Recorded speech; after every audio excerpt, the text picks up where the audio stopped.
This is Jay Horwitz with the latest edition of the Amazing Mets Alumni podcast, and I'm proud to welcome two guys I've known for over 40 years, Joe Torre and Bobby Valentine. These guys were friends, rivals in 2000, and they're involved in a great project now. Bobby and Joe are co-producing or co-directing a film about baseball impact after 9/11, 20 years since. And Joe, why don't I start off with you? How did this, and before I forget, it's going to be shown on HBO Max. We start streaming on September 11th. Joe, how did this project come to be? Well, my agent came to me with, the question about, being part of a documentary. Bobby and I were going to co-produce, and you jump at the opportunity. I mean, it was such a terrible time in our history, but I really learned something from 9/11. I realized how much the people needed baseball. I initially, when it happened, baseball was probably the last thing on my mind. We're all thinking the loved ones and where is everybody? But once you realize that you had all those questions answered, and you went out and about and started visiting, different places, Ground Zero, and the relatives of the lost. You realize that baseball is a big part of a lot of people's lives, and I think it gave us a little different viewpoint of what we do for a living, and it was a responsibility we had to make sure we lived up to it. But Bobby, I know the film deals with more than just the after-effects of 9/11. I know it's going to go into the Sunday when Bin Laden was captured on ESPN's TV and people heard it. What other aspects of the film do you want to talk about? What's going to happen on the film? Well, actually, the documentary is going to be about not only about Joe and everything that he did and the Yankees did, getting to the World Series and keeping hope alive for all of the fans of New York, but it's also about those people who were healed, or how the healing began because of baseball, because we were playing on the field, because the Yankees were playing on the field, and we were playing in New York, and how the families and friends of those who were trying to heal were helped by the sport of baseball. Yeah, and the Bin Laden thing you mentioned.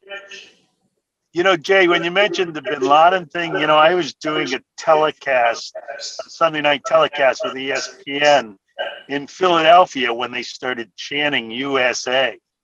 And I got a text, and that text was from his father. And he said, "We got the bad guy." And he didn't really call him a bad guy. He called him something else. And I pushed the mute button and went down to the truck and said, "Hey, something's happening here. Anything until we can verify it." But the crowd was so intense that they were getting their instant, social messaging that Dan Shulman broke it, and it was quite an emotional time. Hey, Joe, where were the Yankees on 9/11? Jay, we were home. On the 10th, we were supposed to be playing the last game of a series against the Red Sox on a Monday. Roger Clemens was going for his 300th win. And we got rained out on Monday night. And then Tuesday, 9/11, I was scheduled to do a fundraising charity luncheon, I should say, in the city. And I was still sort of, getting out of bed, and I got a call from the car service that was supposed to pick me up. And they said, "I guess it's canceled, right?" And I said, "What are you talking about?" And I turned on the TV, and, certainly it was devastating what I was seeing, but initially you didn't believe what you were seeing. And then my thought went to my 5-year-old daughter, who I was making sure that what she was watching wasn't what I was watching. So we were home, and it just hit you square between the eyes. Bobby, I know we were in Pittsburgh, and I remember we had to move from our hotel because we were next to a federal building. What do you remember about? How did you get the news when we were in Pittsburgh that what had happened? From the television. Yeah, I just got through working out in the hotel, went back up to my room, and CNN had it live, what was happening. And yeah, remember, Jay, we looked out the windows and the FBI building was across the street, and those black SUVs were blocking off all the entrances and the exits. And, we just decided to get out of Dodge. And luckily we had the buses there ready to take us to the game, and we used the same buses to take us out. I think we went out to Holiday Inn out by Robert Morris University, if I can remember. And we were walking the streets trying to find something to eat, and once we did, we woke everyone up early in the morning, and we took the bus back. Or buses. Joe, did you lose any close friends in the towers? Jay, I was very fortunate. I didn't lose any close friends, but the friends of mine lost relatives, which were, it's so devastating. Somebody who worked at Yankee Stadium, lost a son, and it was just, it's hard to comprehend how 1 minute, all of a sudden your life changes forever. And it was tough, but I was very fortunate because when it happened, my son worked down in that area, in the financial area, but he was on the other side of the Holland Tunnel at the time it happened. I had a sister-in-law who was flying reserve for American Airlines, and I had no clue where she was because she was on reserve.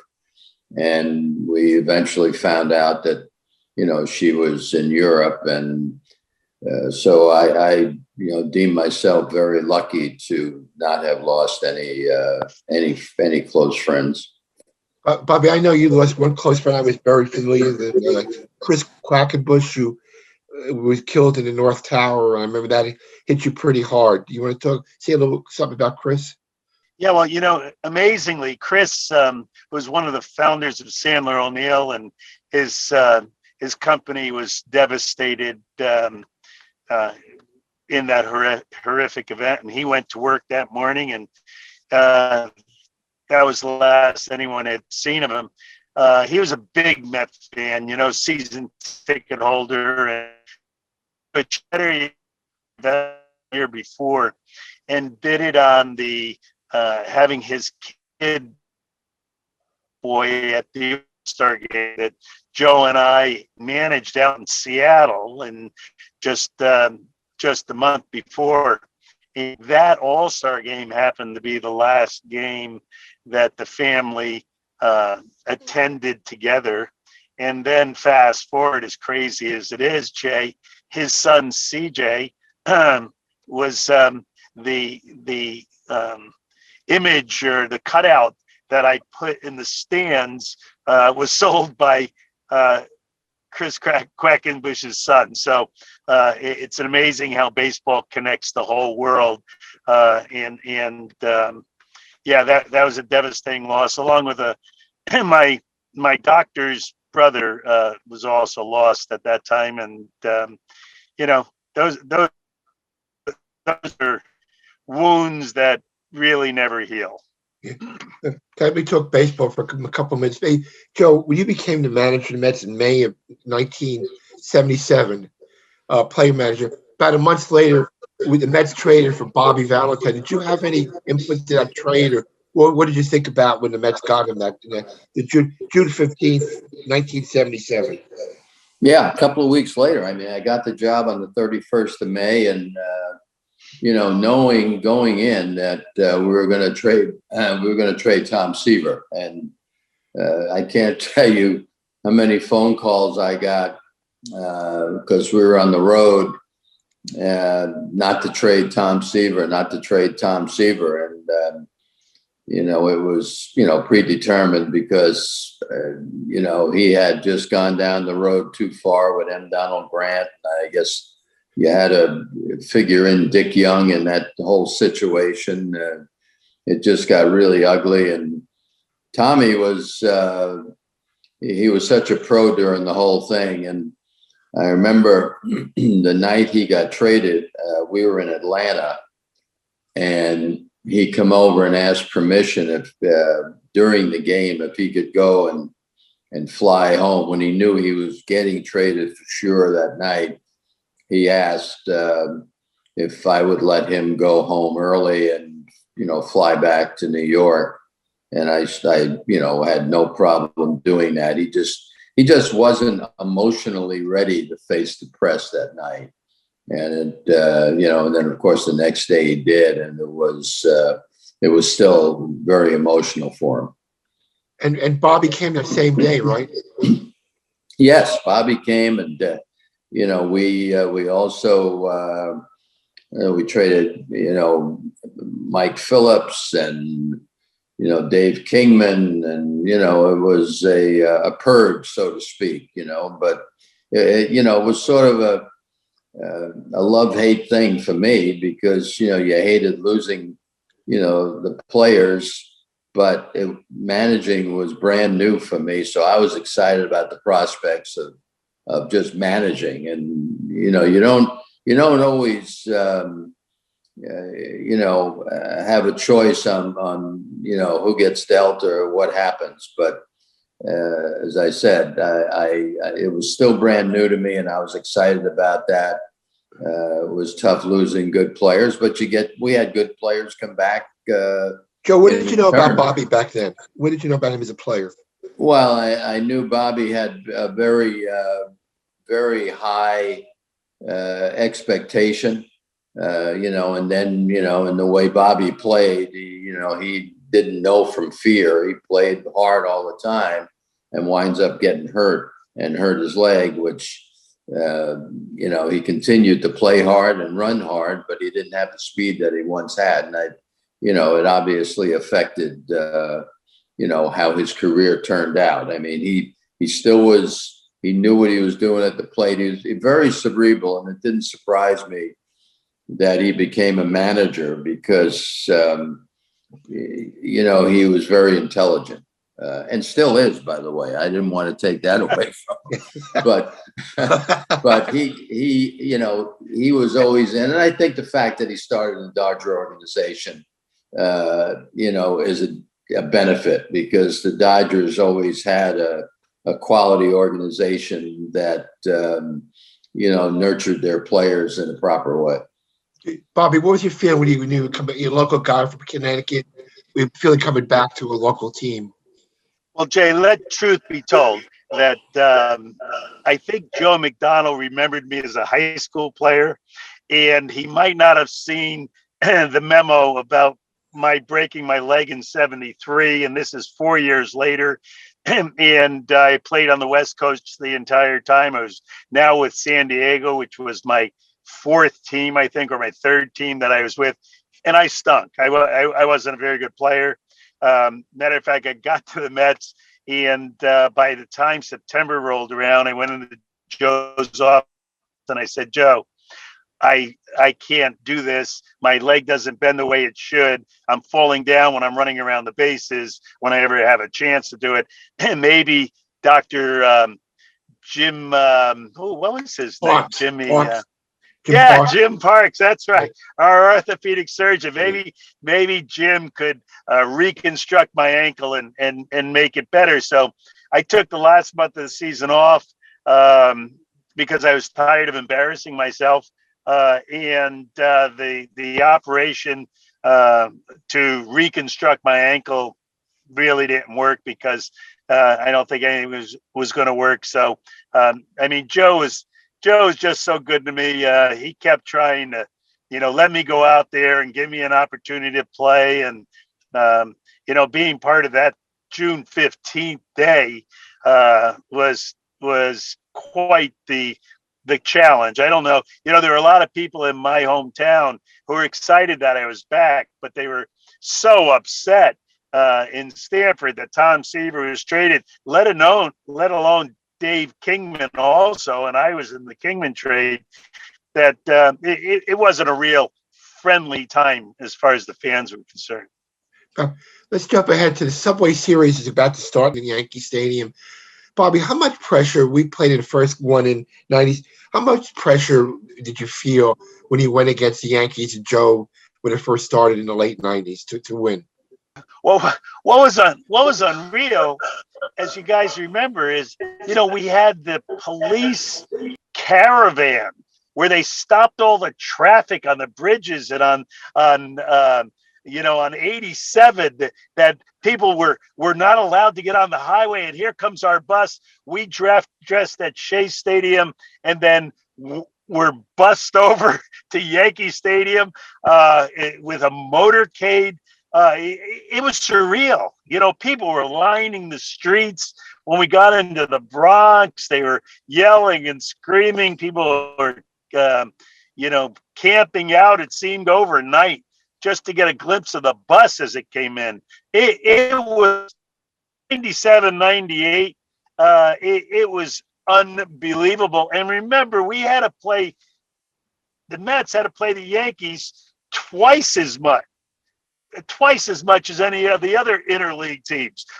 So we had to pull that draw. Where Atlanta, our big competition, I think they were playing, I don't know, Miami twice or someone, who was, we were playing the Yankees twice as often as they were playing whoever they were playing. So it was amazing. And I remember looking at Joe in 99, and we were kind of worn out from that, that interleague playing. My God, we got to go through this again.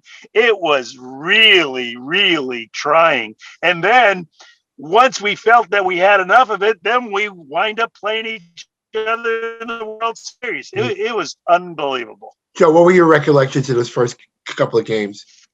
Well, first of all, let me go back a little bit, Jay.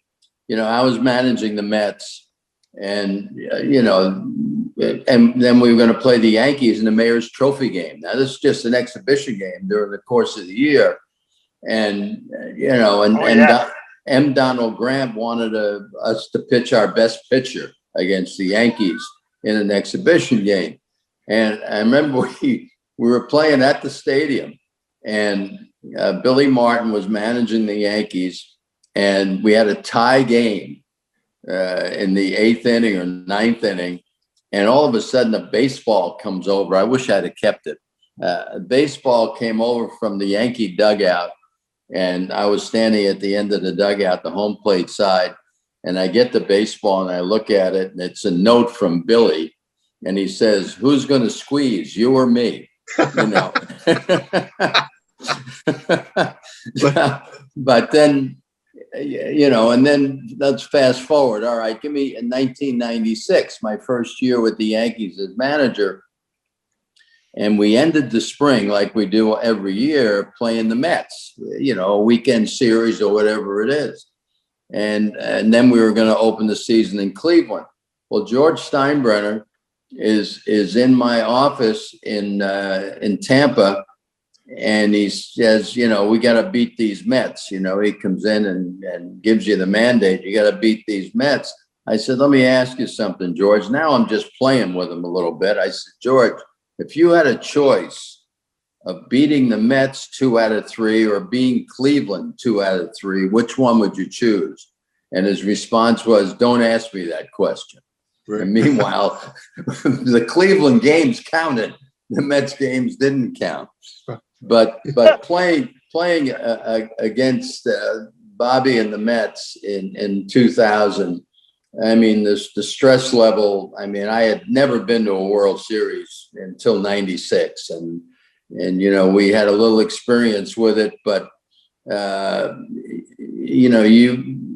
Bobby felt that, they had to beat the Yankees and, we had to beat the Mets. And it didn't matter who had the better team because it was a matter of saving face.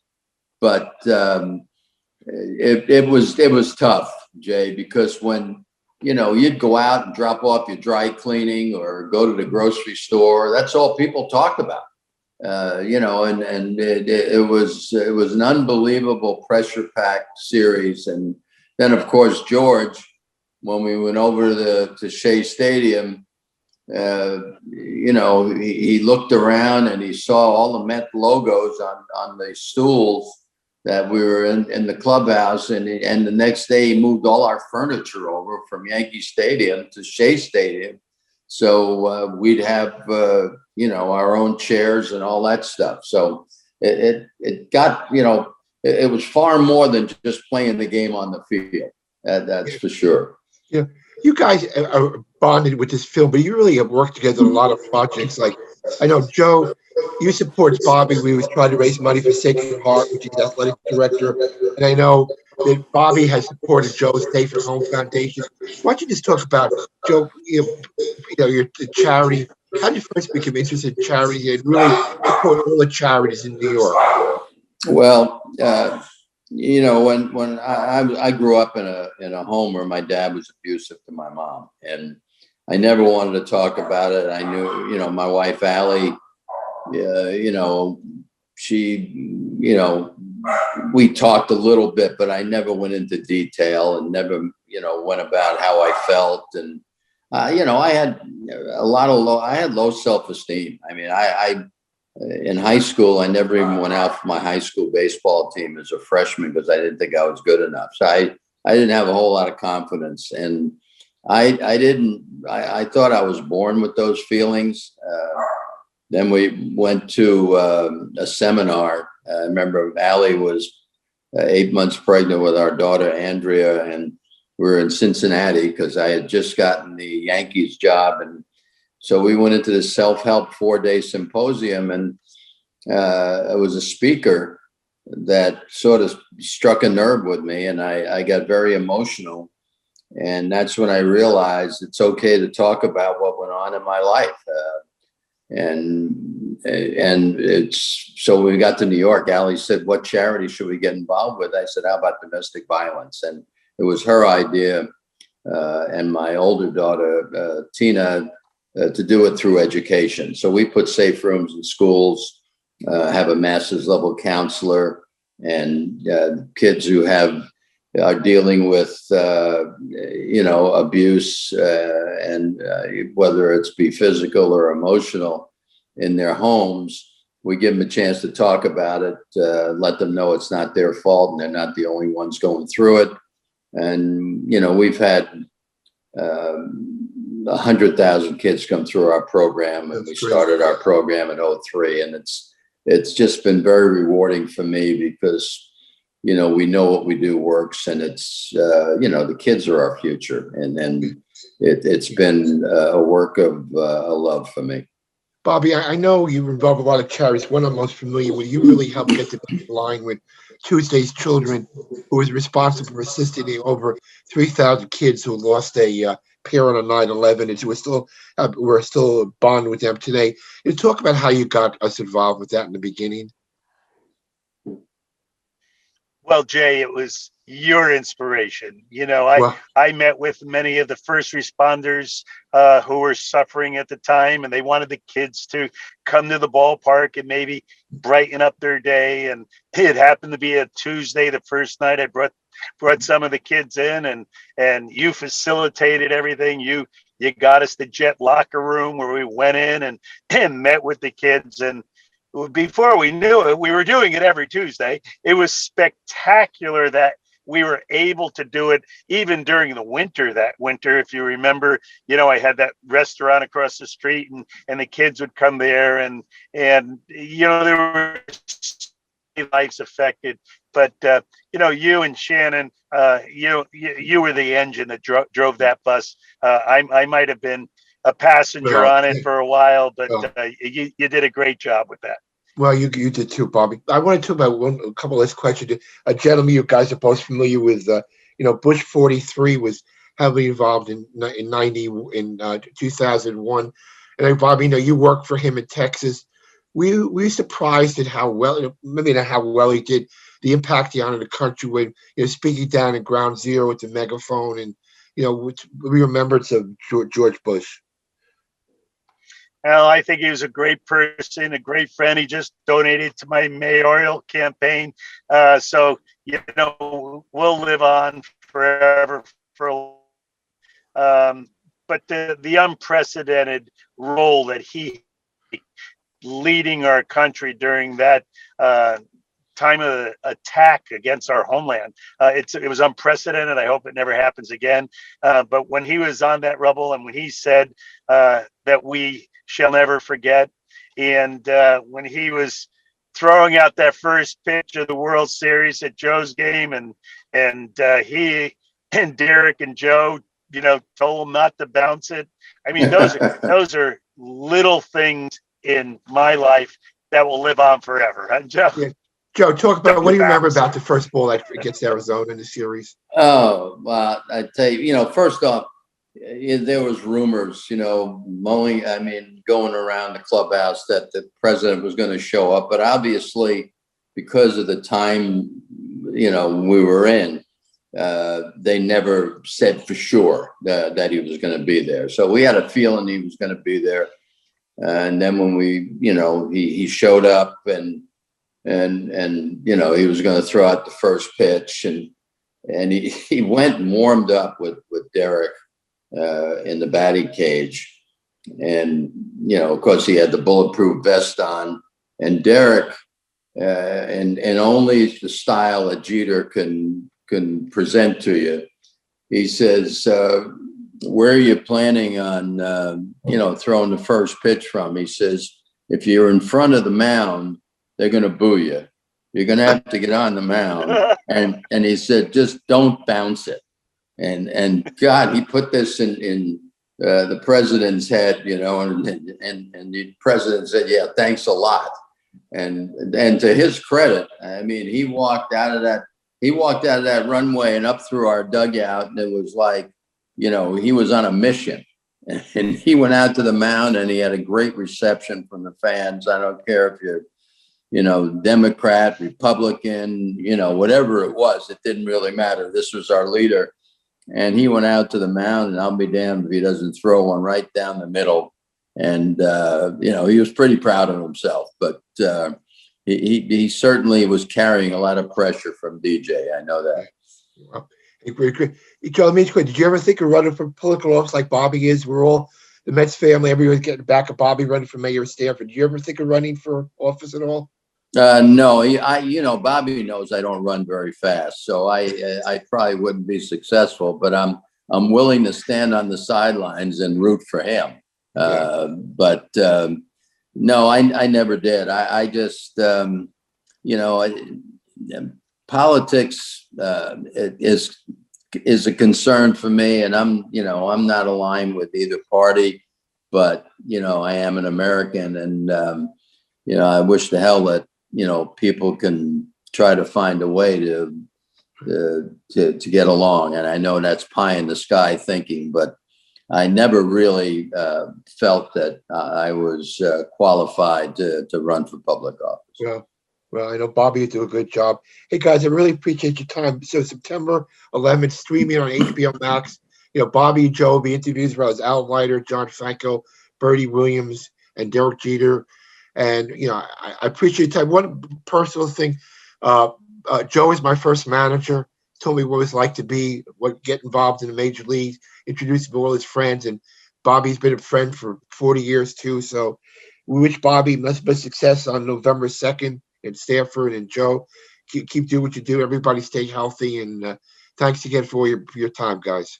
It's a pleasure being with you, Jay, even though you did get me fired from the Mets. Well, I think I got Bobby fired too, which is not good. Me too, Jay. God, I wish I didn't have that kind of power. Guys, thank you, everybody. And Bobby, good luck on the campaign trail. Love you, Jay. Best of luck to you, my friend. Good luck, Bobby. Thanks, Joe. Love you, Joe. Thank you. See you. Thanks, Bobby. Bye-bye.